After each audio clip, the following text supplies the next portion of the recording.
Vous écoutez Tech Café, votre rendez-vous sur l'actualité des nouvelles technologies. Nous sommes le 20 janvier 2026 et c'est l'épisode 463. Vous allez pouvoir profiter dans cet épisode, comme chaque semaine, de la sélection des modèles d'IA de la semaine, les modèles d'intelligence artificielle. Et puis, on parle aussi du reste de l'actu, de nouveaux investissements pour OpenAI, du futur des GPU de Windows 11, un programme captivant. Je suis Guillaume Vendée, podcasteur technophile enthousiaste et je ne suis pas seul. Il est à la tech ce que le vaccin est à la grippe. C'est Guillaume Poggiaspala. Salut Guillaume, comment vas-tu ? Tu sais qu'il y en a beaucoup qui y croient pas, ouais. Donc qui ne croient pas en moi. Hein. Mais je sais. Il y en a même qui pensent. Il y a des guillaumo-sceptiques, j'en suis sûr. Et je suis sûr qu'il y a des guillaumo-sceptiques et qui pensent même que tu amènes du réseau, peut-être, tu vois, que tu amènes de la 5G. C'est pas très sérieux tout ça. C'est pas très sérieux. Non, un petit mot, je m'étais fait vacciner contre la grippe et contre le Covid. Il y a des personnes dans mon entourage qui ont eu la grippe qui souffrent énormément. Peut-être, je sais pas, est-ce que c'est trop tard pour vous faire vacciner ? Je sais pas, mais voilà, c'est mon petit partage de messages. Elle a l'air d'être vraiment vilaine cette année. Est-ce que tu vas bien, toi, de ton côté, sinon, à part ça, pour justement ? Ouais. Rhume de la semaine dernière qui m'a vraiment défoncé la tronche, mais je suis en pleine forme, je suis ravi d'être là. Merci beaucoup à Diternet, Maxime Courtois, Antoine Becker, Libertas 404 qui se sont inscrits sur patreon.com/techcafé. Merci beaucoup à vous. Et si vous voulez le reste des incontournables actualités dans le domaine de la tech, c'est l'épisode précédent dans le flux du podcast. Vous l'avez déjà à disposition. Vous avez tout aussi à disposition en vidéo sur YouTube. Mais là, il est temps d'aller couvrir une des rubriques que vous attendez le plus et sans autre forme de procès. On va donc commencer avec la sélection d'IA de la semaine. On commence avec un face swapper. Ne confondez pas avec les face huggers d'Alien. Donc un face swapper, j'ai décidé de les appeler comme ça. Je sais pas si c'est un nom officiel d'ailleurs. C'est hyper visuel. Donc là justement, peut-être la vidéo vous aidera encore plus à en profiter. Vous avez le lien dans les notes de l'épisode. Et une recherche aussi qui porte sur la cohérence physique des IA qui génèrent des vidéos, Guillaume. Ouais, on va commencer avec de la génération vidéo, en particulier avec un autre logiciel de deepfake, mais plus quand même. Hein. C'est plus qu'un face swapper. Ça s'appelle Mocha, sauf que là, on parle pas uniquement du visage, on parle du personnage tout entier. Et alors, les exemples parlent d'eux-mêmes. Hein. Donc, vous avez une vidéo avec une fille qui danse, par exemple, et puis vous donnez la photo de Ron de Harry Potter. Donc, Ron, c'est Ron Weasley, hein, c'est ça. Donc vous donnez la photo de Ron Weasley, puis vous avez Ron Weasley de Harry Potter qui danse à la place de la fille. Et c'est vraiment Ron dans le sens où il n'y a pas que le visage, il y a aussi toute la coupe de cheveux, il y a les habits du film aussi, il y a tout. Et c'est pareil pour Thor ou Deadpool, hein, donc c'est encore un autre niveau. Mocha prend en compte non seulement tout le personnage, les habits, les expressions faciales, mais aussi les interactions avec les autres personnes dans la vidéo, l'occlusion entre les personnage et avec le décor, hein, et l'illumination. Et la cohérence de la lumière est d'ailleurs très impressionnante, hein, de même que la fidélité des actions, c'est-à-dire que les personnages font la même chose, quoi. Ils ont les mêmes expressions faciales, et ça marche aussi avec des styles 3D ou cartoon. Et tout ça est open source et librement téléchargeable d'ailleurs, hein, sur Hugging Face. Les traits du visage, quand tu regardes que la vidéo générée, tu reconnais le fait que c'est pas le Sam Altman, c'est pas Ron Weasley. Alors, c'est vrai que oui, la cohérence n'est pas parfaite, mais ça peut passer vite. Impressionnant. Ouais. Le deuxième modèle dont je voudrais parler, c'est encore un projet de recherche pour le coup, hein, et c'est vraiment... c'est un projet de recherche qui est en cours au laboratoire FAIR, hein, de chez Beta. Le papier a un titre à coucher dehors, mais il est vraiment intéressant et à plusieurs niveaux. L'idée générale, c'est d'améliorer la physique donc dans la génération vidéo. Alors les IA sont capables de faire de très belles vidéos, de très beaux clips, mais physiquement, souvent c'est pas très correct, alors c'est très approximatif, quoi. En fait, c'est même ce qui a motivé la création d'autres modèles d'IA qui sont plus spécifiquement des world models, des modèles de monde. Alors la différence est assez subtile, hein, puisque le modèle de génération vidéo, par essence, il doit prendre en compte la composante temporelle, donc il doit prévoir ce qui va se passer, effectivement, il doit prédire les images qui vont arriver dans le futur, mais justement le problème c'est que les images c'est compliqué. C'est-à-dire qu'ils doivent générer tous les pixels au final, hein, et donc ils doivent arriver avec une précision au niveau du pixel à tout prédire. Et ça peut être un petit peu trop difficile, et ils peuvent se concentrer trop sur les détails et pas assez sur le mouvement général. Donc ce qu'on cherche à faire, c'est des modèles qui, dans une certaine mesure, se concentrent sur l'essentiel et oublient les détails. Donc on ne veut plus être au niveau du pixel, on veut être au niveau des caractéristiques générales, des concepts, des objets en mouvement et des des lois qui gouvernent ces mouvements. Et on fait ça comme d'habitude, en laissant les modèles choisir la meilleure représentation. C'est la représentation qui leur convient le mieux pour l'objectif qu'on leur donne. Donc un world model, ça va être un prédicteur qui agit sur un espace dit latent. Son objectif, ça va être de prévoir, donc selon le contexte, des choses qui manquent. Comme souvent, on fait des trous, puis lui, il va boucher les trous. Après, les trous, c'est quoi ? C'est pas forcément des blocs de pixels pour le coup. Ça va être des morceaux, mais des morceaux d'espace latent. Donc dans cet espace latent, on a une vision compressée, dans une certaine mesure, de la réalité. Donc on n'a pas une précision au niveau du pixel, tout est un peu flou, si tu veux, on représente juste tout de manière un peu approximative, mais aussi plus essentielle. Et on se concentre sur les choses essentielles, les choses qui varient. C'est Yann Lequin, qui est un pionnier de ce type de modèle, et c'est lui et son équipe d'ailleurs à qui on doit la série des VGEPA. L'idée de l'article dont on parle, c'est justement de coupler deux modèles qui existent déjà. D'une part, on a un générateur vidéo tout à fait classique, et de l'autre part, on a un modèle du monde, un world model, le VGEPA 2. Très schématiquement, ce qu'on espère, c'est que d'un côté, on a un spécialiste des pixels, en gros, et de l'autre, on a l'artiste, quelque part, puis de l'autre, on a le spécialiste de la physique. Tu vois, on a le physicien, quoi. Le mec sérieux, avec des lunettes, une blouse. Et l'autre originalité de l'approche, c'est qu'on ne réentraîne personne. C'est-à-dire on interface deux modèles, mais au moment de l'inférence. Donc le modèle du monde va être utilisé pour guider le processus de diffusion lui-même. Et ça fonctionne, on gagne plus de 7% de qualité de génération par rapport au générateur vidéo tout seul. Alors pour être honnête, je sais pas si ça vaut vraiment la peine et si c'est si suffisant, on va dire, pour motiver tout le bordel qu'il y a derrière, mais parce qu'il est très probable aussi que les générateurs vidéo avancés soient capables tout seuls de se constituer un modèle du monde. Qu'ils développent d'ailleurs spontanément. C'est une propriété émergente quelque part. Oui, ils vont développer spontanément une représentation interne adaptée dans une certaine mesure pour représenter comment les choses bougent. C'est forcément, tu vois. Mais il est probable que faire ça de manière brutale, on va dire, ça va demander énormément de données et de calculs. Et que peut-être c'est plus efficace de séparer les deux, d'entraîner un world model spécialisé d'un côté et puis un générateur plus classique de l'autre et de marier les deux. Pour l'instant, c'est pas du tout évident, donc voilà, la recherche continue là-dessus, mais c'est quand même intéressant à suivre. Et merci de nous proposer de le suivre dès maintenant. On continue avec un outil, ça m'enthousiasme, j'ai l'impression que ça va être assez génial. Ça analyse les cartes, en gros, pour mieux comprendre les organisations des bâtiments, des cartographies, en fait, sur le plan socio-démographique, j'ai juste... Oui, c'est ça. Bon, alors on va faire un petit tunnel effectivement de news en bref avec plusieurs modèles que je trouve intéressants. Et c'est vrai que tout d'abord, il y a Socio-Raisonneur. C'est un modèle assez original. C'est un modèle de reconnaissance optique qui est spécialisé dans la reconnaissance de bâtiments sur des images satellites. Et ça, vous allez me dire que c'est pas vraiment nouveau. Par exemple, Flight Simulator, celui de 2020, a utilisé ce genre d'algorithme pour représenter et modéliser la Terre entière. Asobo, dans son dernier jeu, ils modélisent la Terre entière. Évidemment, ils l'ont pas fait à la main, ils l'ont fait de manière entière, enfin pas entièrement, mais en grande partie automatisée, avec des algorithmes d'IA qui repèrent les arbres, les bâtiments, les cours d'eau, etc. Ce qui est déjà ouf, c'est déjà très bien. C'est déjà ouf, effectivement, et ça fait effectivement longtemps que les algos sont assez puissants pour reconnaître globalement les parcs, les routes, les arbres, tout ça, bon, c'est vrai. Mais le truc, c'est que s'ils savent très bien reconnaître une étendue d'eau, en général, ils savent pas forcément à quoi elle sert. Est-ce que c'est un étang ? Est-ce que c'est dans un parc public ? Est-ce que c'est une piscine ? C'est pareil pour les étendues vertes. Est-ce que c'est un stade ? Est-ce que c'est un parc pour les chiens ? Est-ce que tel bâtiment est une école ? Ou bien est-ce que c'est une prison ? Est-ce que c'est une caserne ? Bon, ça, c'est un nouveau domaine qui s'appelle la socio-sémantique urbaine. Dans une ville, on va essayer de déterminer quelle est la fonction de chaque bâtiment en fonction de ce qui l'entoure, de sa forme, etc. Les chercheurs de chez Alibaba ont mis en place un dataset qui permet justement d'entraîner un modèle à interpréter tout ça. Comme son nom l'indique, Socio-Raisonneur est capable, en réfléchissant, comme un LLM moderne, sur des images satellites, de déterminer les fonctions précises de chaque bâtiment. Et c'est pas facile, c'est un peu une sorte de GeoGuessr, mais vu de haut, quelque part. Étant donné le contexte, alors le contexte, ça va être la longitude, la latitude, dans quelle ville on est, quelle heure il est, ce qu'il y a autour, est-ce qu'on a plusieurs photos de la même zone à différentes heures. On va essayer de deviner en fait ce que je suis en train de regarder, quoi. Donc on imagine évidemment à quel point ce genre d'algorithme peut être utile pour le coup, de savoir exactement que là il y a un bâtiment, mais que ce bâtiment c'est une école et pas autre chose, c'est hyper important. Donc On peut dire que ça, c'est une forme de segmentation, mais plus évoluée. Et donc, pour rester justement dans la segmentation, on peut parler d'OpenVoxel. C'est beaucoup plus facile à décrire. D'ailleurs, c'est beaucoup plus facile à décrire qu'à implémenter.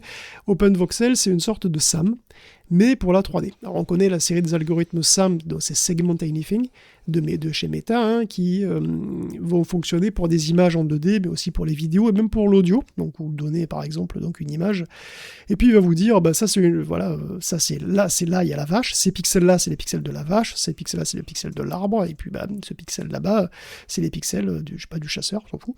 Et pour l'audio, en fait, ça fonctionne un petit peu de la même manière, où vous donnez une piste audio, et puis il peut vous la segmenter, ça justement, ça c'est le bruit du train qui passe, ça c'est le bruit de la vache qui pète, etc. Donc désormais, on a aussi avec OpenVoxel la possibilité de segmenter des scènes en 3 dimensions. Ouais. Et c'est pas plus facile à dire qu'à faire, donc ce serait simplement, vous avez une scène en 3D, par exemple en gaussienne, avec une table, des chaises, une commode, un buste de François Mitterrand, l'algorithme il va vous segmenter, vous dire voilà, ça c'est les voxels de la table, des chaises, et puis là c'est François Mitterrand. Voilà. Ouais. Évidemment, ça peut être utile aussi dans certains trucs, dans certains cas. J'imagine. Effectivement, ça doit être très intéressant, notamment même en termes d'outils de réalité augmentée ou mixte, d'avoir peut-être ces compresseurs-là. On les a peut-être déjà, non, dans les cas de réalité augmentée, mixte, ces cartographies d'images, je sais pas, je me rends pas compte. Segmentation de 3D, c'est pas si évident, mais oui, il doit y avoir déjà des solutions qui existent. Ouais. Après, ça améliore ce qui existe aussi. Bien sûr. Tu nous avais teasé la semaine dernière, l'épisode dernier, Guillaume, une étude qui parlait un petit peu de la sécurité des IA, dans laquelle, a priori, Grok était peut-être un peu pointé du doigt avec un bonnet d'âne. Je crois que c'est le bon moment pour en parler. Alors oui, mais d'abord on va parler de Mistral. Parlons de Mistral d'abord, allons-y. Rassure-moi, c'est juste après, c'est dans la foulée. C'est juste après, oui. Non mais en fait, on va parler un peu de LLM, et du coup, je voulais toucher deux mots des Ministral, des petits Ministral, ils sont tout mignons, de chez Mistral AI. On avait parlé de ces 3 petits modèles de langage qui sont sortis dernièrement, ils sont de 3 tailles, 3, 8 et 14 milliards de paramètres. Et qui existe aussi en 3 variantes d'ailleurs, donc les bases, instruct et qui résonnent. Le rapport technique vient de sortir, donc on a plus de détails sur comment ils ont été créés, ces petits modèles. Et ce qui est intéressant, c'est que Mistral a utilisé une nouvelle technique de distillation en cascade. En réalité, les Ministral, les Ministros, je sais pas, les Ministros sont pas vraiment de nouveaux modèles. C'est des versions plus petites, on dit distillées, d'un modèle bien connu, qui existait déjà avant, que même j'ai utilisé, c'est Mistral Small 3.2. Un autre modèle open source, donc, de Mistral. C'est ce modèle original qu'on va utiliser comme prof. Donc ce prof, il fait 24 milliards de paramètres, et le but, c'est qu'il enseigne des modèles plus petits à être aussi bons que lui, ou presque. Après, il n'y a pas de miracle, évidemment, les modèles les plus petits seront un peu moins puissants, mais pour le 14B, l'élève est très très proche du maître. Pourquoi distillation en cascade? Tout simplement parce qu'on utilise le gros modèle pour en faire un plus petit, et celui-ci pour en faire encore plus petit, et ainsi de suite. Donc au début, on prend le modèle à 24 milliards de paramètres, on va le mutiler, méchamment, on va vraiment le mutiler. C'est-à-dire qu'on va enlever des couches, on va enlever des morceaux avec le scalpel, on va enlever pas loin de la moitié de sa substance quand même. Aïe. Donc on enlève du gras quoi. Donc de 24 milliards de paramètres, il va maigrir à 14. Le problème, c'est qu'évidemment, il a subi des dégâts cérébraux assez importants, du coup, il n'est pas très bien. Alors on va immédiatement le mettre en distillation. C'est-à-dire qu'on va lui faire prendre des cours intensifs avec le modèle original. Et après toutes les phases d'entraînement pour en faire des modèles et donc qui discutent ou qui résonnent, on va obtenir ces fameux modèles de 14B. Et puis ce modèle de 14B, on va le faire subir exactement le même traitement que son grand frère. On va le mutiler, on va le réentraîner, etc. Et on aura un modèle à 8 milliards de paramètres et ainsi de suite pour avoir le modèle à 3, d'où la cascade, quoi. Donc l'intérêt, c'est qu'on arrive comme ça à compresser au mieux les connaissances d'une IA donnée en utilisant une quantité de calcul qui est relativement faible. C'est assez efficace, on peut carrément considérer ça comme une nouvelle méthode de compression, sorte de super JPEG pour les IA, quoi. Et puisqu'on parle effectivement de modèles de langage, je peux aussi mentionner une étude sur la sécurité des chatbots qui vient de l'université de Shanghai et de Fudan. Ils ont testé la sécurité des principales IA modernes, quoi. Il y a Gemini 5.2, Gemini Pro, Qwen 3, Grok 4.1, pardon, mais aussi Nano Banana et Seedream. pour la génération d'images. Alors par sécurité, je veux dire à quel point spontanément les LLM va te dire comment fabriquer de la drogue, des explosifs ou te parler de choses illégales, quoi. Pour la génération d'images, c'est à quel point il va être enclin à te faire des gens tout nus, ou Eric Sanchez qui est en train de dépecer un chat, ou Mickey Mouse qui a un rapport avec Bob l'éponge en fumant de la beuh, bon, ce genre de trucs. Globalement, GPT 5.2 est de très loin le plus équilibré et le plus sûr de tous les chatbots testés, en fait. C'est aussi celui qui est le plus robuste face aux attaques de jailbreak. On n'est jamais à 100%, bien sûr. Hein. C'est lui qui obtient le meilleur score. Et juste dernier, on a Gemini 3. Qwen 3 est beaucoup plus inégal. Parfois, il est bon, parfois, il est plutôt mauvais. Pour Grok 4.1, par contre, il n'y a pas d'ambiguïté. C'est de loin le pire. À ce niveau-là, je ne sais pas si c'est un bug ou c'est une feature, par contre. Parce qu'on parle de Grok. Oui, bah oui, bien sûr. Bon. Mais en tout cas, il est très facile à jailbreaker et très facile à parler. Ça fait très facilement parler d'une très grande variété de sujets. Et bon, en ce qui concerne les générateurs d'images, Nano Banana Pro est bien meilleur que Seedream, d'ailleurs, même s'il est très loin d'être à l'épreuve des balles. Hein. Enfin, de toute façon, ce sera toujours 5 fois mieux que le générateur d'images de Grok actuel, qui, c'est dommage, n'a pas été testé au niveau de la génération d'images. Ils ont testé Grok pour le texte, mais pas pour l'image.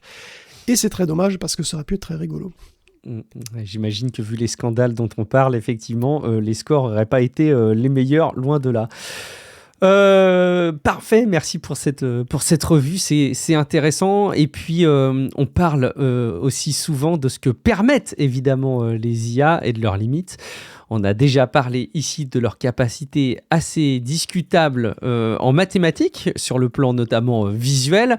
Je me rappelle que c'était des échanges qu'on avait eu, Guillaume, sur quand on demande à des IA qui génèrent des images de démontrer le théorème de Pythagore. Bon, bref, on sait qu'il y a des capacités émergentes, mais c'est pas des mathématiciens dans l'âme. Mais ça veut pas dire qu'elles sont totalement inutiles pour les maths, loin de là, et c'est surprenant. Forcément, tu pouvait pas passer à côté de cette info, Guillaume. On a probablement déjà mentionné Paul Erdos dans le podcast. C'est un mathématicien très célèbre qui a voué sa vie à la recherche. Il avait un caractère un peu particulier, mais bon, il est unanimement reconnu comme un véritable génie, et puis il a été surtout extrêmement prolifique. Tellement prolifique qu'il a laissé derrière lui des milliers de problèmes ouverts qui ont été recensés sur un site web qui s'appelle erdoshproblem.com. Ça s'écrit Erdos, hein. Erdos, ça s'écrit. On y retrouve tous les problèmes qu'il a laissés, alors éventuellement des solutions, si elles sont connues de celui qui s'occupe du site, hein, c'est pas parce que celui qui maintient le site ne connaît pas la solution qu'elle n'existe pas. Parfois elle existe, mais elle existe ailleurs, ou dans la littérature, il faut juste la trouver. Les problèmes ouverts sont parfois d'ailleurs très difficiles, voire ingérables, soit parfois pas tant que ça dépend. Et du coup, ça peut être une occasion de tester les LLM modernes, les plus puissants, pour les faire réfléchir dessus, pour voir si on peut en tirer quelque chose. Ça donne une idée de leur performance en mathématiques, et apparemment, elles commencent à devenir non triviales, comme on dit. Depuis Noël, 15 problèmes ont été résolus sur le site d'Erdos, là, et 11 d'entre eux ont été résolus par une IA, ou en tout cas la solution a été trouvée par une IA. Et il y a un exemple, où ChatGPT 5.2 a résolu un problème pas évident du tout, dont il a réussi dans un premier temps à trouver la solution dans un post de 2013 sur Math Overflow. Alors du coup, vous me direz, il a triché, il a trouvé la solution. Bah ouais. Et en fait, pas vraiment, parce que la preuve qu'il a donnée dans sa réponse, elle est assez différente et plus complète que la preuve originale d'un gars qui s'appelle Noam Elkis et qui avait été rédigée il y a plus de 10 ans de ça. Ah, il a été pompé la solution, il a dit non mais je vais faire ma propre solution quand même, quoi. C'est bluffant. Ouais, et c'est une preuve qui manipule des notions et des résultats compliqués quand même, hein, et qui n'est pas totalement anecdotique, même si on est encore très loin de vrais chercheurs en maths. Hein, les IA peuvent quand même s'avérer utiles pour déjà rechercher des données, reconnaître dans la littérature qu'il y a des trucs intéressants, apparemment ça commence à marcher, et éventuellement pour aider dans l'épreuve, alors même avec toutes les limitations qu'il y a encore, hein. Mais bon, ça commence à devenir utile, et surtout, dans le futur, on pourrait imaginer qu'on pourrait utiliser des LLM en combinaison avec des outils de mathématiques formelles. Et quand je dis ça, je pense à Lean, par exemple. Lean, c'est une sorte de langage de programmation, mais pour les mathématiciens. Le but, c'est de formaliser les preuves, de façon à ce qu'un ordinateur puisse systématiquement les vérifier. Lean, c'est développé chez Microsoft, c'est une preuve... c'est un langage, hein, donc tu as une preuve, normalement évidemment c'est du langage naturel, mais tu peux la traduire strictement le langage mathématique en Lean, et après tu le donnes à un compilateur à Lean, hein, quelque part, et ce compilateur va vérifier si la preuve est bonne, et c'est de manière indubitable, c'est vraiment mathématiquement, c'est prouvé, quoi. Du coup, si un LLM si on imagine que LLM était capable d'utiliser Lean, il pourrait vérifier ses propres preuves. Du coup, il pourrait évidemment les corriger, il pourrait les raffiner jusqu'à ce qu'elles soient indiscutablement justes, du coup. Puisque si Lean te dit que c'est vrai, point barre. Donc, les LLM pourraient donc commencer à devenir utiles pour les mathématiques, alors déjà en eux-mêmes éventuellement, mais dans le futur, peut-être en combinaison avec des outils de logique formelle, ça pourrait devenir des outils puissants. Qu'est-ce que ces petites bêtes vont continuer à nous surprendre, j'ai l'impression. Et puis au passage, Lean, c'est aussi des très bons chocolats, mais ça n'a évidemment rien à voir. Ils sont capables, ces IA sont capables de puiser dans la littérature, comme tu le disais, pour aller trouver des infos. Et en fait, ils sont peut-être même capables d'aller plus loin que ça. Alors, je t'avoue que ça m'a surpris, moi, cette info, mais il semblerait qu'ils sont même capables de recracher assez intégralement, très proche de l'intégralité des bouquins entiers. C'est pas surprenant, hein. Non, c'est parce que voilà, c'est des chercheurs qui ont montré encore une fois que les chatbots avaient mémorisé Harry Potter. Et vous allez me dire, oui, c'est une vieille news, hein, parce qu'on en parlait déjà il y a 2 ans peut-être, c'est vrai. Et justement, le fait que ça soit toujours vrai, c'est un peu étonnant, c'est un problème. Alors déjà, c'est étonnant parce que justement, les prestataires d'intelligence artificielle sont bien au courant du problème, et ils sont censés l'éviter. À l'époque, ça concernait principalement des modèles de chez Meta. Ça avait été testé sur Llama 3.1. Le plus gros, on savait qu'il avait mémorisé pratiquement tout Harry Potter à l'école des sorciers. Alors, c'est pas évident que ces problèmes persistent sur des modèles commerciaux modernes, qui te récitent au bouquet entier. Pourtant, dans une certaine mesure, c'est encore le cas. Alors, spontanément, non. Spontanément, Claude ou Grok, il va pas te réciter Harry Potter. Ou 1984, ou ce que tu veux. Cela dit, si on leur demande très très gentiment, quoi, les jailbreak, quoi, eh ben ça marche toujours. Précisément, si on demande un texte sous copyright à divers chatbots, Claude de 3.7 sonné avec jailbreak va y arriver à 95,8%. Il va donner, il peut aller jusqu'à donner 95% du bouquin. C'est presque 77% pour Gemini, c'est le 2.5 Pro en l'occurrence, et 70% pour Grok 3, mais Grok 3, lui, a même pas besoin de le jailbreaker parce que c'est le chatbot YOLO. Ah. Il le fait open bar. Il n'a pas beaucoup d'inhibition de base, lui, hein, donc allons-y. Et à l'autre bout du spectre, on a OpenAI, puisque GPT 4.1 ne reproduit que 4% du texte. Okay. Alors, vous pouvez me dire que ces chatbots ne sont concrètement plus trop utilisés. C'est des anciennes versions de Claude ou de GPT. Mais bon, c'est pas non plus des versions aussi anciennes que ça, et on peut se douter que c'est peut-être pareil maintenant, quoi. Et si on arrivait à les déverrouiller, ils pourraient faire exactement la même chose. Ça pose évidemment une multitude de problèmes juridiques, hein. Les boîtes tech ont déjà ce genre de problème. Par exemple, d'ailleurs, il y a des auteurs qui sont déjà en train d'attaquer Nvidia, mais là, qui vont encore plus loin parce qu'ils ont découvert, suite à des fuites de mails internes, que Nvidia aurait carrément eu recours à AnaArchive. AnaArchive, c'est une énorme librairie pirate, et ils auraient carrément contacté AnaArchive pour se procurer pas moins de 500 teraoctets de livres. Tous piratés, bien entendu. Et bon, ça fait mauvais effet, quoi. C'était AnaArchive qui était aussi dans les titres d'actu, je pense que c'était fin d'année 2025, parce qu'ils avaient réussi à récupérer une grosse partie de Spotify, je crois, ce qui évidemment fait pas mal de données et d'informations. On voit que c'est crucial de comprendre comment fonctionnent ces IA, et il faut continuer à étudier les fonctionnements des LLM, les grands modèles de langage. Et pour ça, on peut compter sur toi à chaque fois, Guillaume. Tu nous as fait encore une sélection qui nous permet encore de repousser les limites de notre compréhension de ces modèles. Bien sûr. Et là, je vais vous parler de 2 articles, dont un qui lie modèle de langage et neurobiologie. Alors, je sais, c'est très classe. Le truc, c'est que j'y connais strictement que dalle en neurobiologie. Ah merde! De là à dire que je vais vous parler de trucs que je maîtrise pas du tout. Mais bon, si on parlait tout le temps de trucs qu'on maîtrise, ça serait pas marrant, hein. Regarde, qu'est-ce qui resterait de CNews ou de BFM TV, franchement? Arrête, je vais encore avoir ou des réseaux sociaux. Qu'est-ce qui resterait de notre gouvernement? Je sais pas, par exemple. Bon, enfin, en tous les cas, je vais en parler quand même, hein, et puis on me corrigera si besoin. Je vais néanmoins commencer par le premier article, qui pour le coup ne parle pas de neurobiologie, il parle simplement d'intelligence artificielle et de LLM en particulier, et j'en recommande la lecture à tous ceux qui sont vraiment intéressés par le sujet. C'est un article de Pierre Beckman et Mathieu Kellos, de l'École Polytechnique Fédérale de Lausanne, et c'est pas vraiment une nouvelle recherche, c'est plutôt un survol de la littérature. Donc c'est une sorte de survol de tout petit peu tout ce qui est sorti comme papier de recherche sur la notion de compréhension dans les modèles de langage. On y retrouvera d'ailleurs beaucoup d'articles dont on a parlé dans ce podcast. Et ils reviennent par exemple sur l'analyse des circuits de Claude et le fameux exemple du Golden Gate. Ça illustre que les modèles de langage ont bel et bien des équivalents de nos concepts, que ces concepts sont structurés et manipulés un petit peu comme les nôtres. Il y a une profondeur sémantique très complexe, et la représentation interne des IA, elle est vraiment intéressante et très structurée. Ils reviennent aussi sur le principe de superposition, qu'on a peut-être évoqué, mais qui est une notion qui est extrêmement intéressante. C'est une idée qui est extrêmement intéressante et qui explique comment un modèle de langage peut coder un nombre extrêmement grand de concepts. Parce qu'en gros, les LLM spontanément représentent ces fameux concepts comme le Golden Gate ou Los Angeles ou les trains par des directions dans un espace mathématique qui a énormément de dimensions. Donc c'est des directions dans un espace latent, comme une flèche, mais au lieu qu'elle soit en 3D, elle est en watt millions de dimensions, enfin dans des milliers de dimensions, disons. Et en fait, parce qu'il y a souvent des milliers de dimensions dans l'espace, disons, l'espace mental des intelligences artificielles, souvent c'est des trucs qui font des milliers de dimensions. Mais justement, si vous avez un espace à 2000 dimensions, en fait, vous avez que 2000 directions pures. Sinon, c'est des mélanges de directions. Voilà, c'est des directions, c'est des vecteurs qui sont pas dépendants.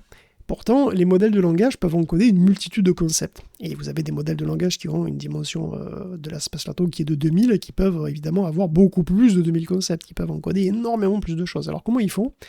Au lieu d'utiliser des directions qui sont vraiment indépendantes, c'est-à-dire des concepts qui sont vraiment bien séparés, en gros, qui sont bien purs, ils vont utiliser des directions qui le sont presque, comme deux vecteurs qui ne font pas exactement 90 degrés, qui ne sont pas vraiment perpendiculaires, mais qui sont à 90,5 degrés, par exemple. Si on relâche un tout petit peu la condition d'être perpendiculaire, on peut avoir exponentiellement plus de vecteurs qui sont presque perpendiculaires. Et c'est comme ça qu'on peut avoir énormément de concepts différents. Alors évidemment, ça pose le problème que les concepts, eux aussi, ils sont un peu mélangés. Les directions sont mélangées, donc les concepts, ils sont un peu mélangés. Donc, vous avez une direction, c'est le concept de chat, et puis une autre direction, c'est le concept de train. Et puis, c'est un peu bizarre parce que vous utilisez... vous pouvez les mélanger et ça fait un autre concept, et ce concept, c'est encore un autre truc. Et donc, c'est un peu bizarre comment ils arrivent à gérer ce truc-là, comment ils arrivent à faire le tri, si tu veux, dans les mélanges de concepts et de directions comme ça qu'ils utilisent. En réalité, ils sont ils vont jouer sur les amplitudes, c'est-à-dire qu'ils vont avoir des trucs qui sont presque perpendiculaires, comme on a dit. Donc en fait, tu as un concept principal et puis ils vont rajouter des petits trucs, souvent avec des concepts qui n'ont rien à voir. Et comme c'est des concepts qui n'ont rien à voir, ils vont être filtrés par les non-linéarités sur chaque couche du réseau. Et donc, de couche en couche, en fait, ils filtrent les concepts qui sont un peu mélangés pour les raffiner et pour avoir des concepts beaucoup plus purs et beaucoup plus clairs, si tu veux, au fur et à mesure. Donc ça, c'est le principe de superposition, et ça explique en fait qu'on puisse encoder comme ça énormément de choses, des structures beaucoup plus complexes que ce que ne le laisserait supposer le nombre de dimensions intrinsèques de l'espace latent du modèle. Ça fait vraiment beaucoup de mots, je sais. Le papier revient au-dessus. Il revient là-dessus, évidemment, un peu plus précise que ça, c'est pour ça que j'encourage aussi à lire si vous êtes intéressé. Et puis il revient sur plein d'autres notions dont on a parlé, là, dont je me souviens pour le coup, c'est la notion de world model, c'est-à-dire la représentation du monde, la représentation interne de ce qui se passe, si tu veux, dans le LLM. Et on avait évoqué ce modèle, cette intelligence artificielle qui a été entraînée à jouer à Othello. On en avait parlé, c'était un LLM qui jouait au Othello uniquement en voyant des parties. On lui disait pas quelle tête avait le plateau de jeu, ni même quelles étaient les règles. On lui envoyait juste des listes de parties comme ça. Il apprenait sur des millions et des millions de parties d'Othello. Et en fait, on avait aussi remarqué que on était capable de déceler à l'intérieur une structuration d'un plateau d'Othello avec des trucs qui étaient déterministes, vraiment. Il avait une image mentale, il s'était fait une image mentale fidèle du plateau d'Othello uniquement en regardant des suites de parties. Donc voilà, bref, si vous êtes vraiment intéressé par le sujet, même si c'est un peu technique, je vous recommande la lecture du truc parce que ça reste relativement accessible. Et l'article a quand même un propos au-dessus de ce survol, c'est de montrer, recherche à l'appui, que les LLM ne sont pas juste des perroquets stochastiques, et que c'est une vision qui est beaucoup trop réductrice. Alors ils admettent aussi que les LLM peuvent présenter divers niveaux de compréhension et divers niveaux de performance, divers niveaux de profondeur et divers niveaux de performance. Ce qui est c'est vrai que c'est fascinant ça aussi avec eux, parce que d'un certain point de vue, ils peuvent comprendre des choses un peu comme nous, avec une profondeur de compréhension d'assez haut niveau, et simultanément, sans qu'on s'y attende, ils peuvent aussi avoir une profondeur très très faible, c'est-à-dire utiliser des règles statistiques superficielles, ce qui les amène parfois à faire des erreurs extrêmement grossières. Qu'est-ce qu'ils sont humains quand même. LLM possède en fait tout un tas de circuits. On le sait ça, ils ont tout un tas de circuits. Certains sont extrêmement basiques, d'autres sont beaucoup plus sophistiqués, d'autres sont carrément des algorithmes généralistes. Hein.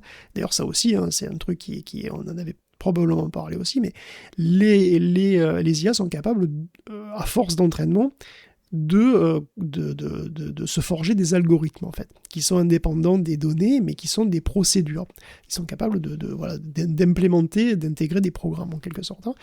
On l'a vu ça dans des LLM qui sont capables d'apprendre à calculer en algèbre modulaire. Mais enfin, c'est pas grave, mais en tout cas, elles sont capables de comprendre comment on calcule dans certaines conditions précises.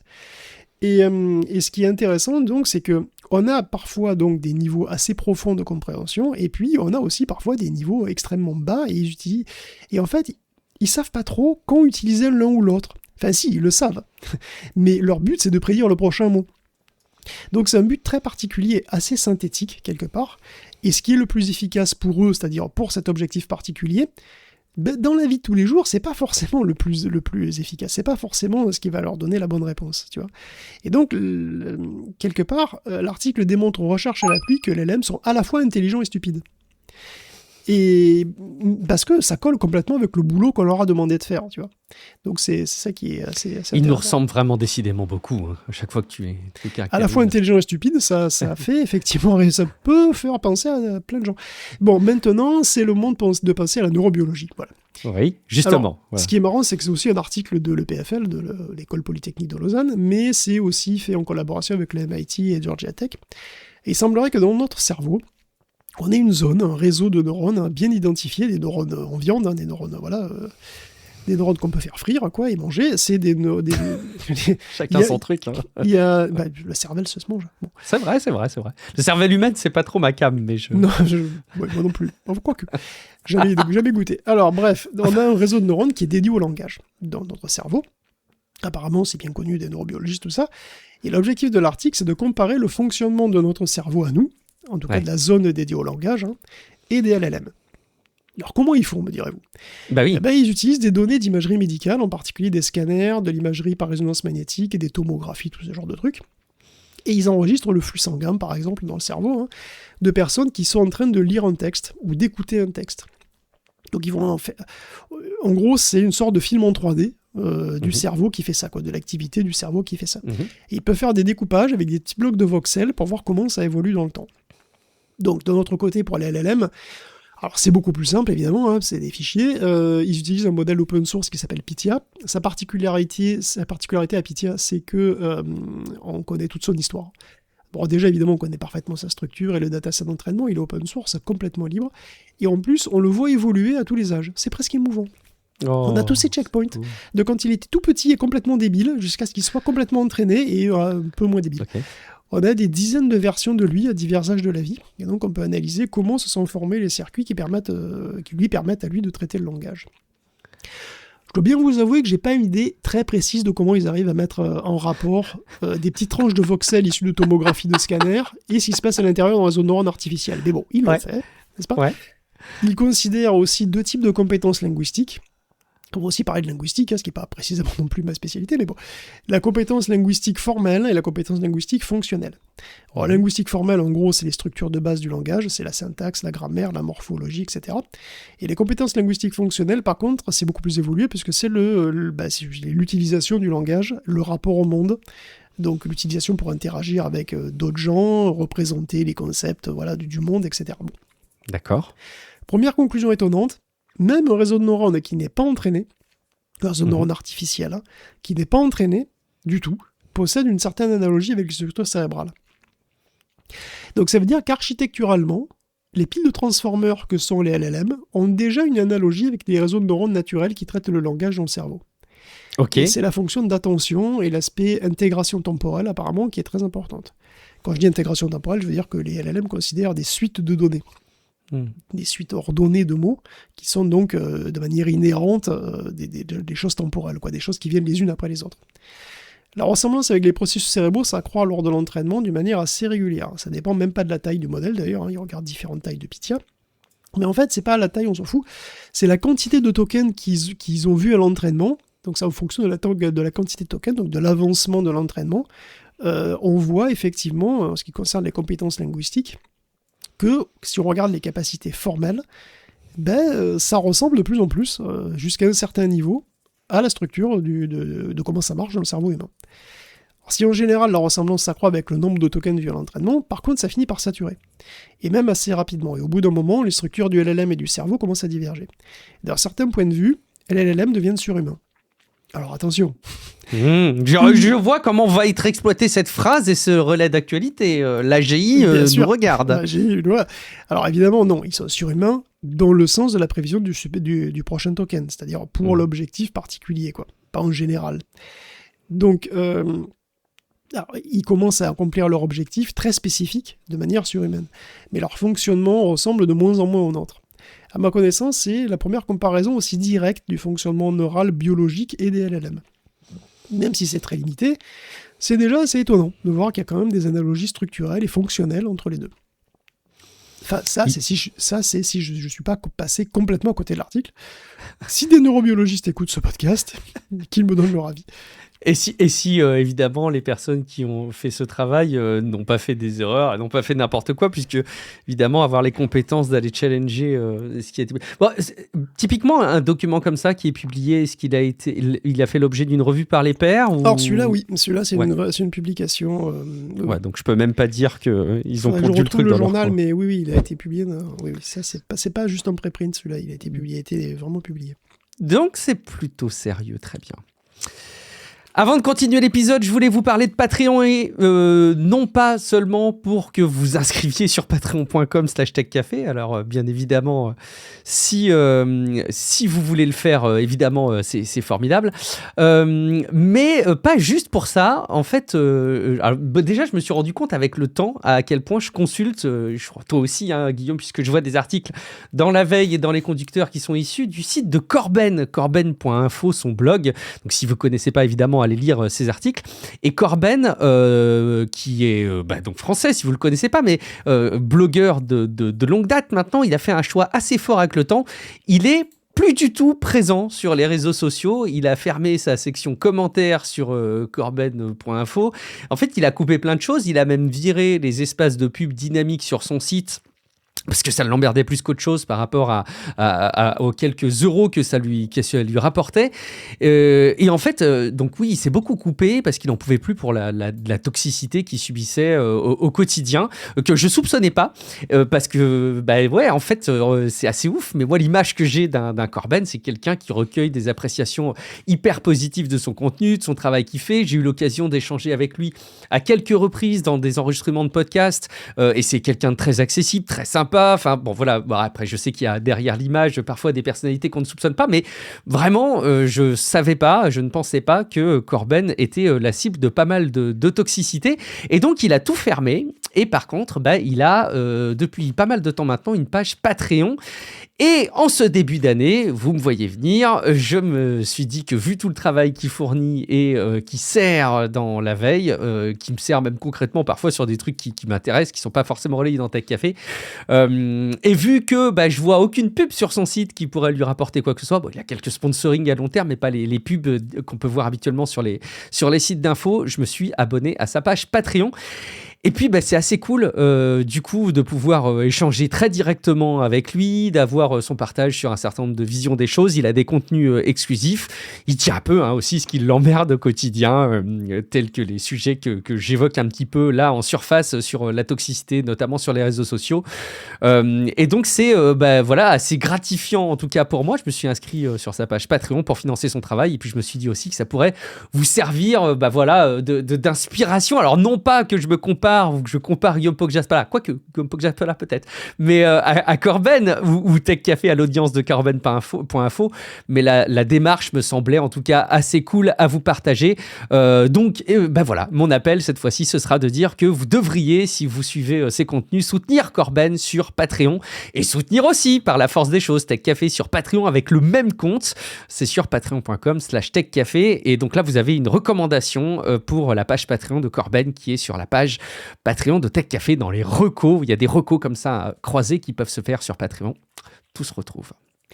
Ouais. J'ai retrouvé, si vous voulez, le journal dans lequel a été publié le truc, c'est ACL Anthology. ACL Anthology, c'est Association for Computational Linguistics. Apparemment, c'est un journal qui a été fondé en 62, donc bon. Très bien. Je connais pas particulièrement, mais voilà, donc oui, je confirme, ça a été revu par les pairs. Eh ben, c'est très bien. Ça nous permet d'attester du bien fondé scientifique des travaux qui ont amené à la publication de cette recherche. Donc, on va les croire encore plus. On va s'y fier encore plus. Un autre investissement qui n'a rien à voir avec Tech Café, rien à voir avec la recherche aussi, quoique c'est celui que vient de faire OpenAI et qui, comme par hasard, croit dur comme fer aux projets entrepreneuriaux de son patron, Sam Altman. C'est ça, Guillaume ? Et oui, on passe à une rubrique plus orientée matos, et même gros matos, puisqu'on va parler de nouveaux investissements d'OpenAI qui n'arrêtent pas de faire des achats, c'est son hobby d'acheter des trucs. C'est compulsif. On dirait moi qui achète des PC.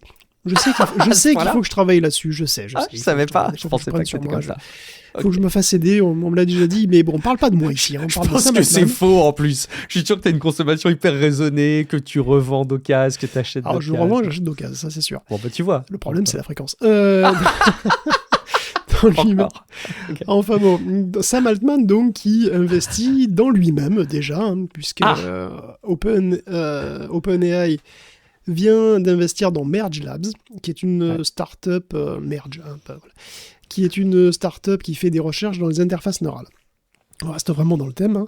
D'ailleurs, le nom Merge Lab vient de... c'est vrai qu'on entend un peu Merde Lab, mais non, c'est pas Merge. Oui, c'est vrai que depuis tout à l'heure, c'est ce que j'entends quand tu le prononces. Je voulais pas le relever. Merge Lab. Merge. C'est Merge. Fusion homme-machine. Ouais. Et oui, c'est un dada de Sam Altman, la fusion homme-machine. C'est un classique, voire un cliché aussi, chez les transhumanistes. D'ailleurs, Sam Altman est au board de Merge Labs, qui est et c'est un des principaux investisseurs de ce truc, donc on peut considérer que Sam investit dans Altman un petit peu. Enfin bon, Elon Musk a son interface neurale, donc Sam Altman veut la sienne aussi, comme ça on pourra parler à ChatGPT dans sa tête, le futur merveilleux. Par ailleurs, OpenAI fait aussi un investissement beaucoup plus massif dans une boîte dont on a parlé plusieurs fois ici, qui s'appelle Cerebras. Depuis des années, Cerebras fait dans l'accélérateur pour l'intelligence artificielle, mais c'est un accélérateur d'un type très particulier, on l'a déjà décrit plusieurs fois, parce que ce sont des puces remarquablement énormes. Et ce sont les plus grosses puces du monde, probablement, puisqu'elles ont la taille du wafer tout entier.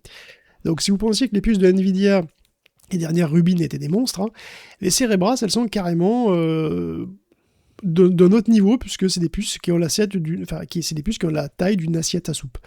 Alors pourquoi aller à ce point dans le gigantisme ? C'est très simple, la puce est énorme parce qu'elle contient une énorme quantité de RAM statique. Une puce CS3, donc la génération actuelle, possède pas moins de 44 gigaoctets de RAM directement intégrés sur la puce. C'est de la RAM statique, c'est-à-dire ça va à la vitesse du cache de votre processeur. Là, il y a le cache de niveau 1, donc c'est comme si vous aviez un processeur avec 44 gigaoctets de cache, quoi. Donc vous comprenez le problème. Les unités de calcul sont intégrées directement au plus proche de cette mémoire aussi, et le résultat, c'est que la vitesse de traitement et la bande passante sont absolument démentielles, et pour les LLM en particulier, c'est super. Cerebras va même encore plus vite que Grok, il peut aligner plusieurs milliers de tokens par seconde sans aucun problème.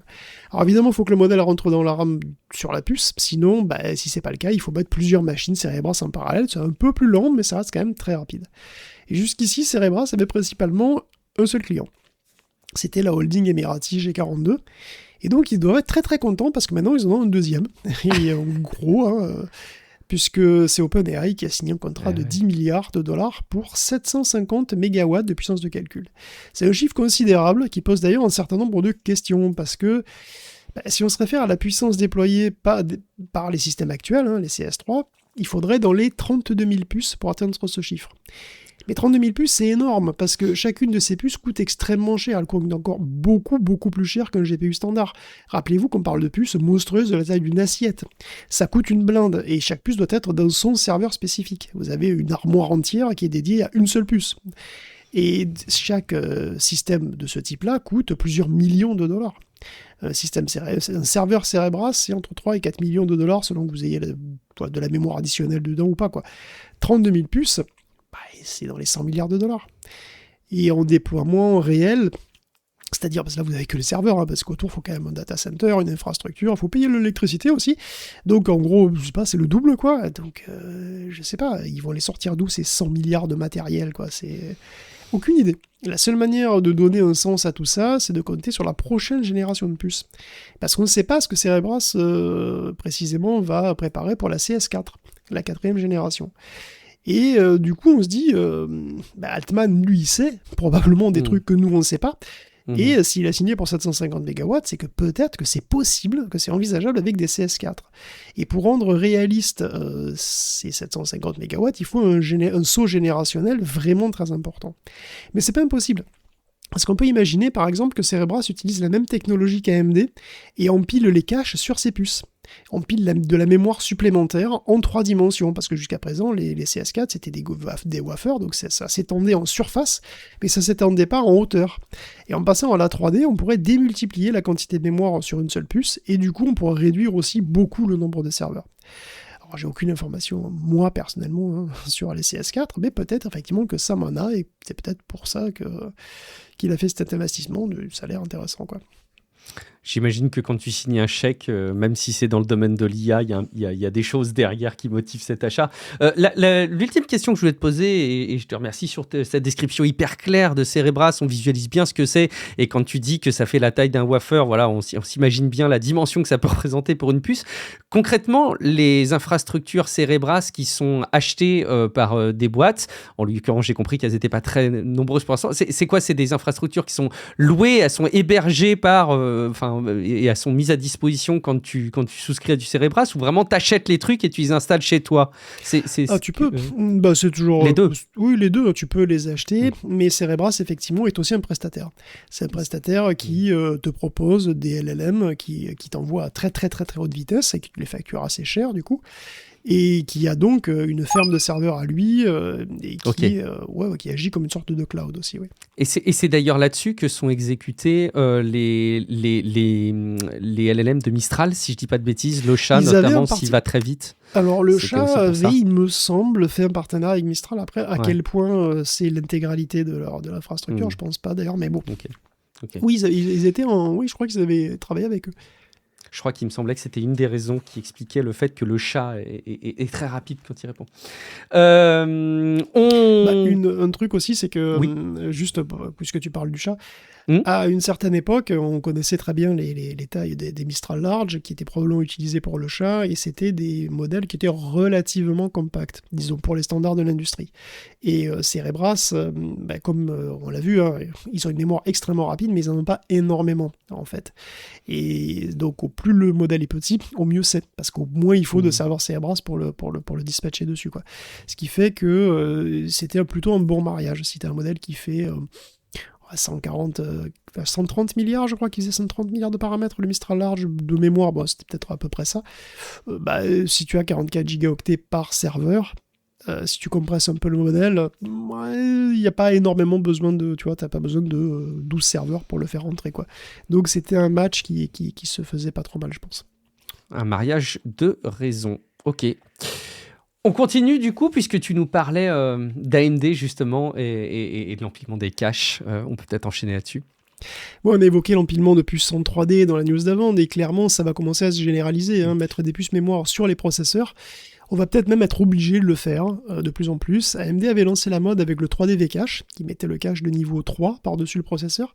Ça permettait d'en mettre plus, et donc de booster un petit peu les performances. C'était la ligne des Ryzen X 3D, X quelque chose 3D, désormais AMD va aller plus loin, parce qu'il commence à explorer la possibilité de mettre des caches L2 carrément par-dessus le processeur. Cette technologie 3D V-Cache de seconde génération empilerait même plusieurs puces les unes sur les autres. Donc il y aura plusieurs puces mémoire comme ça empilées comme une petite tour. Donc tu auras plusieurs caches de niveau 2 et cache de niveau 3, comme ça, empilé par-dessus le processeur, et donc tu aurais des interconnexions, encore une fois, dans la masse, qui donc se feront en 3D, quoi, à travers les puces. Et en fait, ces connexions en 3D, car évidemment, c'est un processus de fabrication très différent, hein, mais ça a quand même des avantages. Et ça, on le voit assez clairement dans un autre projet de recherche de chez IMEC. IMEC, c'est qui IMEC ? C'est l'Institut de microélectronique et de composants, qui est un labo de recherche flamand. Alors eux, en particulier, ils vont faire des recherches en ce moment sur les futurs des GPU. Alors les GPU, c'est des puces qui sont très très grosses, hein, parce que vous avez déjà vu la tête des Vera Rubin, là c'est des gros trucs. Et en général, pratiquement toutes les très grosses puces comme ça, elles sont faites en chiplets. Donc c'est des puces modulaires. Donc on a comme des Lego, on a des morceaux de puces qu'on va assembler sur une espèce de plaque, comme des Lego, hein, vraiment, qu'on enfonce comme ça sur une plaque de base. Et cette plaque de base, c'est un interposeur, c'est là que se font toutes les connexions entre les puces, quoi, entre les petits éléments de puces à très très haute vitesse. Et parmi ces éléments, il y a les puces de HBM. La HBM, c'est la mémoire à très haute bande passante, à High Bandwidth Memory. Et donc, ces puces de HBM, évidemment, elles ont une importance de plus en plus importante, puisque les modèles de langage en particulier sont gros. Hein. Gemini 3, il fait 1200 milliards de paramètres quand même, il faut les caser. Donc on veut de la mémoire avec énormément de bande passante et en grande quantité. Et ça se traduit souvent par de plus en plus de petites puces, de plus en plus de modules de mémoire comme ça, qu'on va mettre en général autour de l'îlot central qui va faire les calculs. Et ça a des conséquences en fait. Hein. Alors, les puces prennent une surface qui devient de plus en plus difficile à gérer, déjà, parce qu'elles s'étendent de plus en plus en surface. Et puis, tu as cette connexion comme ça qui se fait sur les bords. Et qui se fait uniquement sur les bords. Donc, tu as les éléments de calcul au centre, mais le truc, c'est que, vous imaginez bien, quoi. Vous vous connectez à la mémoire par les bords, physiquement, mais les puces qui sont au milieu là, de l'îlot central, les éléments, les unités de calcul qui sont au milieu de l'îlot central, elles doivent aussi accéder à la mémoire. Donc, il faut connecter tout ce bordel. Et c'est pas facile. Souvent, il faut de la logique supplémentaire pour faire, bon, globalement, c'est compliqué. Et c'est un peu comme connecter Paris avec le périph', avec tout son environnement autour, quoi. C'est compliqué. Oui, c'est ça. Il y a des embouteillages, et puis il faut connecter ça malgré tout. Donc, du coup, physiquement, c'est compliqué. Parce que les puces sont aussi de plus en plus grosses et de plus en plus denses, quoi. Et les bus, du coup, doivent être énormes. Hein. Donc, on a des gros bus, c'est-à-dire avec plein de bits qui doivent connecter tout ça. Et donc, ça fait plein de connexions. Alors, à l'IMEC, ils ont l'idée de poser des tuiles de mémoire par-dessus la puce. Et en fait, comme ça, si vous avez des puces de mémoire par-dessus la puce, donc au-dessus des unités de calcul, on peut les connecter en 3 dimensions dans la masse directement. On a plus de place, en fait, puisqu'on a toute la surface de la puce, finalement, pour faire des connexions. Et on peut se permettre d'avoir comme ça, du coup, plus de connexions, plus de pins, quoi. Donc ça fait un plus gros bus mémoire. Et on a une plus grosse bande passante. Alors, le problème, c'est que forcément, tu poses un truc qui chauffe sur un truc qui chauffe encore plus. Ouais, c'est ça. Le fait que ce soit plat, c'est bien pour évacuer la chaleur, mais si tu fais une espèce de morceau de truc, du coup, c'est plus compliqué d'évacuer la chaleur. Ouais, si tu fais un millefeuille, et chaque couche de millefeuille, elle chauffe vachement, quoi. Ouais. Donc, du coup, évidemment, c'est quand même... Les puces mémoire chauffent beaucoup aussi, hein. Même si elles chauffent moins que les trucs de calcul, elles chauffent beaucoup. Les puces mémoire chauffent énormément. Donc, en gros, tu as un truc qui chauffe énormément, et tu mets dessus un truc qui chauffe, du coup, ça chauffe trop. Et ça fait que si tu le fais bêtement, en fait, tu le fais directement, la GPU, elle dépasse les 100 degrés. Et ça, c'est pas bon, quoi. Hein, elle finit par s'autodétruire. Alors, idéalement, il faut rester au-dessous des 80 degrés pour une GPU, pour qu'elle soit pépère. Mettre la mémoire au-dessus, pour le coup, ça permet quand même de se passer d'un certain nombre de circuits supplémentaires pour multiplexer et démultiplexer les données. Donc ça économise un petit peu d'énergie, mais c'est pas très loin d'être suffisant. Et la seule solution qui marche vraiment, c'est de réduire la fréquence d'horloge du GPU. Et ça, évidemment, ça peut être catastrophique pour les performances, sauf pour le type de boulot qui est limité par la bande passante mémoire. En fait, ça dépend du boulot que vous voulez faire. Si vous avez un boulot qui est ultra arithmétique, c'est-à-dire qu'il n'y a pas énormément besoin d'accéder à la mémoire, mais qui a besoin de faire énormément de calculs, c'est pas une bonne idée. Hein. Par contre, si vous avez un boulot où vous devez accéder à la mémoire en permanence, et qui est beaucoup plus light en termes d'arithmétique, c'est très bien. Et il se trouve que c'est exactement ce qu'on fait avec les LLM. Ah, d'accord, ouais. Et donc, comme la bande passante mémoire des puces peut être démultipliée par le fait qu'on les met par-dessus, Du coup, comme les LLM, comme les modèles de langage et les IA, souvent, c'est des trucs qui sont limités par la bande passante mémoire, ben en fait, tu peux diviser la fréquence sans affecter les performances. Et donc, du coup, on y gagne en vrai. En optimisant physiquement l'organisation des puces de mémoire pour éliminer les points chauds et avoir des surfaces qui sont plus conductrices et plus homogènes, donc ça c'est un travail plus physique, on peut gagner encore quelques degrés. Et on a une dernière optimisation qui est toute bête. C'est plonger tout ça dans le très très froid. Ben, presque en fait. L'idée c'est de refroidir à l'avant et à l'arrière. Parce qu'en général, vous imaginez votre processeur, vous lui collez un radiateur sur la tête, quoi, mais vous n'avez rien derrière. Ah oui, d'accord, ok, j'ai compris, de l'autre côté. Exactement, donc là, tu le mets sur la tête et sur le cucu, tout simplement. Vous émettez 2 radiateurs, en fait, 2 radiateurs ou 2 caloducs, comme vous voulez, pour refroidir des 2 côtés, et là, vous gagnez encore quelques degrés. Et quand vous faites tout ça, finalement, vous avez une température vivable pour notre pauvre petite GPU qui est sandwichée de partout, avec des puces mémoire, des radiateurs, tout ce que vous voulez, et qui tourne autour de 70 degrés et qui n'a pas de perte de performance quand vous faites du travail qui est limité par la bande passante. Donc on voit quand même que c'est pas si simple que ça, et que ça demande même des compromis, d'empiler comme ça des puces mémoire, mais quand même ça pourrait être possible et ça pourrait même être inévitable, en tout cas pour certaines puces plus spécifiques, plus spécialisées. Et sans doute qu'on va voir les constructeurs probablement suivre des terrains, si ce n'est exactement les mêmes, au moins des terrains similaires, parce qu'évidemment, les enjeux de faire appel comme ça à des grosses quantités de mémoire, mais avec un peu moins de calcul, c'est très intéressant à retenir. C'est évidemment les enjeux liés aux sollicitations des LLM avec l'inférence, évidemment. On continue avec du gros matos, et là on change un petit peu de registre, on n'est plus sur des calculs, mais il doit y en avoir quand même pour faire fonctionner tout ça. Imaginez un peu, une seconde, un avion qui envoie de l'électricité, de l'énergie en tout cas, en vol vers le sol, sans fil en fait. A priori c'est un peu la démonstration très concrète d'un futur, Guillaume, ou peut-être l'énergie solaire, on pourrait la capter dans l'espace et l'acheminer vers la Terre. Enfin, je suis peut-être pas allé trop vite quand même. Non, c'est ça, l'espace est très à la mode. On va faire des bases lunaires, on va aller sur Mars, on va faire des data centers dans l'espace, des usines de semi-conducteurs en orbite. Et un autre projet fou, c'est la production d'énergie dans l'espace aussi, c'est vrai. À la base, c'est toujours la même chose. Dans l'espace, on a la place déjà, c'est assez bien. Et le soleil, on n'a pas de voisins, on est peinard, quoi. Et le soleil, il est direct, il n'y a pas d'atmosphère. Les panneaux solaires sont donc beaucoup plus efficaces que sur Terre. Et donc, imaginez des fermes solaires dans l'espace qui enverraient l'énergie sur Terre. C'est des trucs qui trottent dans la tête des gens depuis un petit moment. Alors, évidemment, la question, c'est comment t'envoies l'énergie, Et le truc qui tenait la corde jusqu'à maintenant, c'était les micro-ondes. C'est déjà une vieille histoire. Il y a eu... Alors, ça s'est pas encore fait pour plein de raisons évidentes. Déjà, évidemment, il faut déployer les centrales solaires dans l'espace. Et puis, envoyer de l'énergie par micro-ondes comme ça, on parle de mégawatts, pour que ça soit un peu utile, un petit peu dangereux. Tu passes à travers le faisceau, tu vas le sentir passer, quoi. Les vaches deviennent des steaks instantanément. Instantanément. C'est exactement ça. Je veux dire, t'as des mouettes qui passent dessous, ça fait des nuggets immédiatement. C'est parfait. La production d'énergie dans l'espace, pourtant, il y a plein de gens qui y croient toujours. Il y a même une démo de transmission d'énergie par micro-ondes en 2023, faite par Caltech. Et en 2025, la DARPA a établi un nouveau record en transmettant 800 watts d'énergie sur presque 9 km pendant 30 secondes en utilisant des lasers. Alors les lasers, c'est bien, mais c'est optique, donc ça veut dire que s'il y a des nuages, du brouillard, c'est mort. Et puis c'est un peu dangereux aussi si tu le prends dans l'œil. Je rigole à moitié, c'est des lasers, vous imaginez du coup, qui sont un peu puissants. Quant au micro-ondes, hormis le fait de se faire griller effectivement si tu passes dedans, il y a aussi un autre problème qui est tout bête, la réglementation. Et ça, l'administratif, ça fait peur quand même.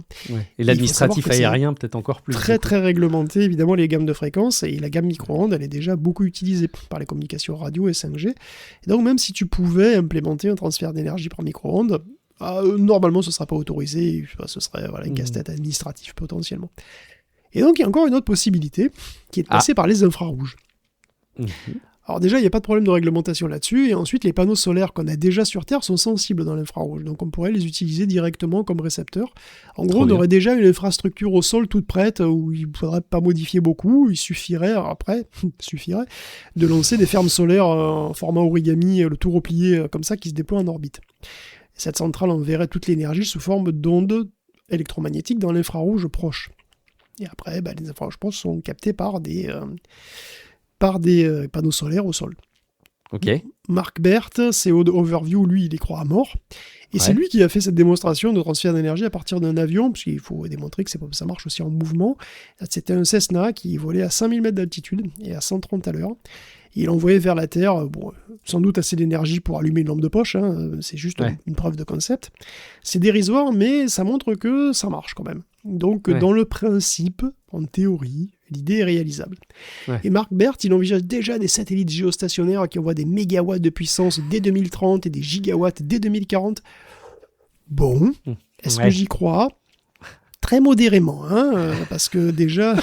Bon, la rentabilité du truc me paraît quand même assez complexe. Mais... Oui, et puis bon, les infrarouges, c'est moins dense en énergie, si on veut, que les micro-ondes, mais ça reste perceptible sous forme... Enfin, et encore, je ne sais même pas, mais...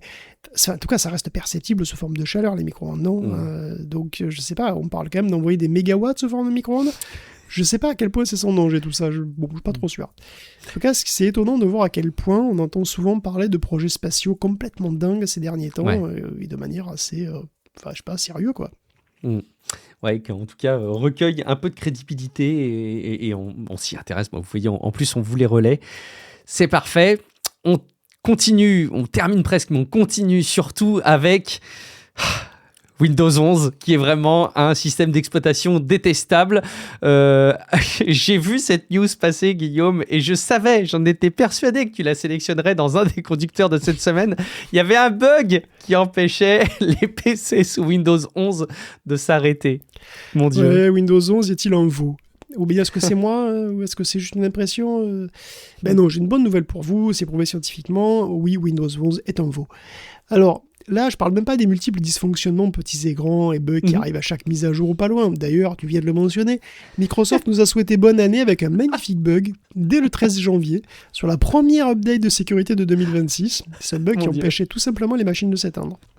C'est quand même embêtant, hein, ça fait mauvais effet. Alors Microsoft s'est dépêché de publier un correctif, et le problème est déjà résolu, ça n'a pas affecté le grand public, hein, ça concernait uniquement les machines qui utilisaient des éditions entreprises et Internet des objets de Windows, mais c'est tout de même embarrassant. Voilà. Oui. Et un autre truc embarrassant, c'est ce test qui a été fait par la chaîne YouTube Triggerzolt. Alors eux, ils ont pris un truc simple, ils ont pris une vieille machine, un vieux portable ThinkPad X220, avec un processeur assez ancien, un Core i5 2520M, et 8 Go de RAM. C'est une configuration très modeste, mais bon. On peut avoir des trucs analogues et qui devraient de toute façon rester suffisantes pour faire au moins de la bureautique et des trucs comme ça. Bien sûr. Dessus, ils ont installé toutes les versions de Windows entre XP et 11. Alors pas en même temps, hein, bien sûr, une à la fois. En vrai, ils ont fait une vidéo avec plein de ThinkPad identiques et sur lesquels ils ont mis donc les versions de Windows différentes. Et ils ont fait les mêmes tests de performance sur chacun des systèmes. Et en gros, pour presque tous les tests, Windows 11 est arrivé dernier ou pas loin, quoi. Dernier, c'est même pas bien placé, c'est dernier. C'est lui qui est le plus long à booter, déjà, de base, mais vraiment. Okay. Hein. Si vous voulez tout savoir, c'est Windows 8.1 qui est le plus rapide à booter, suivi de XP et de Windows 10. J'aurais pas misé sur 8.1, ok. C'est le premier qui est équipé du boot accéléré, si tu veux, et comme il est déjà assez ancien, il est aussi plus léger que les autres, quoi. Donc c'est probablement pour ça. En termes de pire que Vista, alors. 11 ? Ouais. Oui, 11, il est pire que Vista, oui, tout à fait. En termes de place occupée sur le disque dur, tous les Windows sont assez mauvais. Windows XP étant le plus petit, bien entendu, c'est Windows 7 le plus gros. Mais bon, Windows 11 se maintient dans la moyenne haute, hein, il est pas loin. D'accord. Plus intéressant, c'est la quantité de RAM utilisée. Et là encore, évidemment, Windows XP est le plus petit et 11 est le plus gros, à 3,3 gigaoctets. C'est quand même 1 gigaoctet de plus que Windows 10, qui lui-même prend 1 gigaoctet de plus que Windows 8. C'est sûr qu'à coup d'1 gigaoctet par version. Et on remarque au passage qu'il y a assez peu de différence entre 7, Vista et Windows 8, qui tous prennent à peu près 1 giga et demi. Le deuxième test concernant la mémoire est rigolo, puisqu'il consiste à prendre un navigateur Internet, et alors là c'est un dérivé de Chrome, et ils veulent ouvrir le maximum d'onglets possible jusqu'à saturer la mémoire disponible. Ah, c'est rigolo ça, j'avoue, j'aurais bien aimé le faire. Alors, on peut ouvrir 252 onglets sur Windows 8. Ok. On ne peut en ouvrir que 49 sous Windows 11. Ah, ça fait pas beaucoup, ok. Et on pouvait en ouvrir 150 sous Windows 10. Oh putain, d'accord, ok. Et 235 sous 7. Windows XP se comporte très mal, apparemment il y a un problème avec la gestion de la mémoire virtuelle, donc bon, c'est difficile de considérer ses résultats à lui, mais de toute façon, le résultat est assez clair. En termes d'autonomie, la batterie, les différences sont minimales. Pour le montage vidéo, quand tu fais une exportation avec OpenShot, il y a quand même des différences, puisque Windows 11 arrive dernier avec 32 minutes contre 27 pour Windows 10, ce qui est vraiment très étonnant. Je ne comprends pas du tout d'où ça sort. En termes de vitesse d'ouverture des applications, il y a eu plusieurs tests, à chaque fois Windows 11 arrive dernier.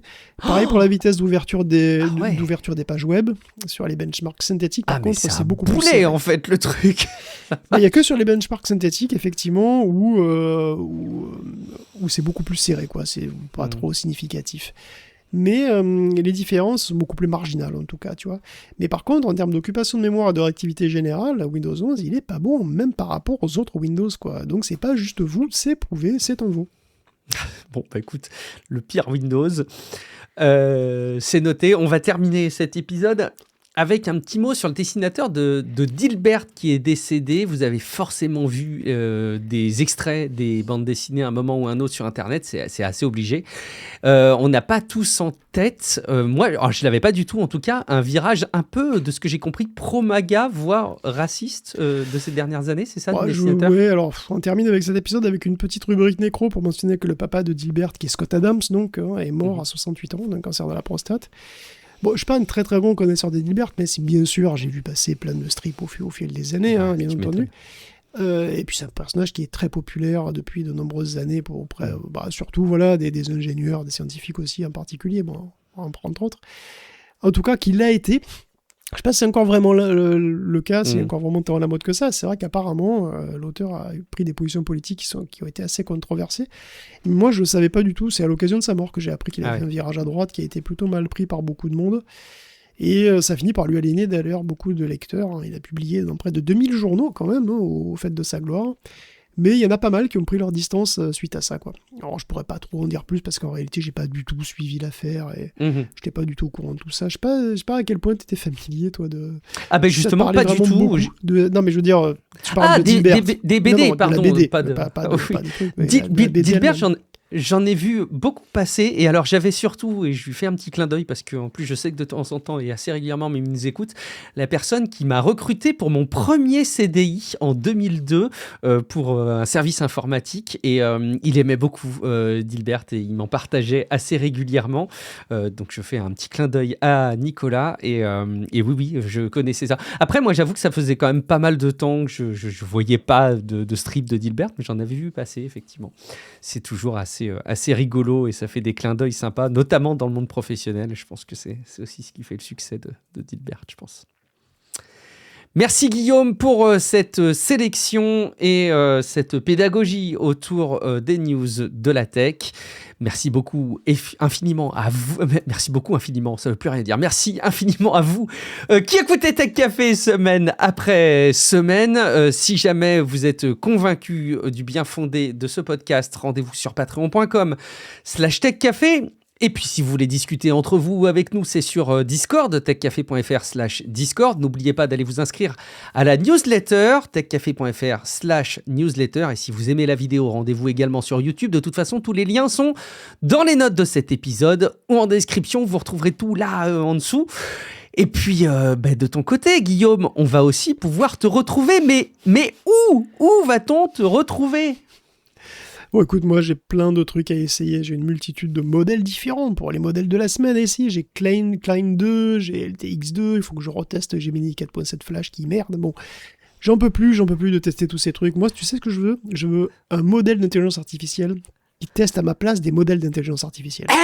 Ouais. Bon, en plus, c'est peut-être pas. Mais c'est pour ça en fait que tu t'équipes de plein de PC régulièrement. C'est que c'est ça ta quête ultime. Oui, faire un énorme cluster pour avoir un testeur. Il fallait trucs. Si seulement t'avais ton Cerebras à toi, à vous. Ouais, c'est vrai. Mais heureusement, la facture d'électricité. Je vais peut-être rajouter un Ulule pour le Cerebras. Ah ouais, c'est ça, ouais. Il va falloir faire un projet à part entière, effectivement. Et l'abonnement électricité me paraît costaud. Merci en tout cas beaucoup Guillaume pour cet épisode de Tech Café. On peut dire rendez-vous dans quelques jours pour un prochain épisode de Tech Café. Ciao à toutes et à tous. Ciao à tous.